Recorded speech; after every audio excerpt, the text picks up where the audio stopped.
В Таджикистане чиновники отделались штрафом за присвоение денег спортсменов. Сколько им пришлось оплатить, не сообщается. В Канибадаме приговорены к штрафам несколько спортивных чиновников Сагдийской области, которые присвоили бюджетные деньги на спортсменов, сообщает Генеральная прокуратура Таджикистана. Теперь вопрос, какого хера? До каких пор это будет продолжаться? Где справедливость? Где власть? Они присвоил бюджетные деньги и заплатили штраф РУ. Траев. На скамье подсудимых оказались глава отдела по делам молодежи и спорта Шарипов, директор спортивного госучреждения Саидов За. И его заместитель Каримджонов Р. Как сообщается на сайте Генпрокуратуры, чиновники подделали официальные документы об отправке на соревнования по вольной борьбе в Киев и Красноярск двух таджикских спортсменов, Али Шарипова и Алимдана Назирова.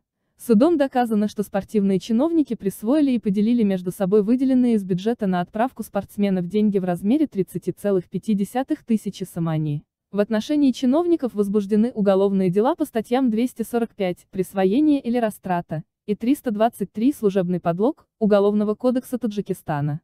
Суд Канибадама приговорил их к выплате штрафов и на год лишил права занимать должности в спортивных учреждениях.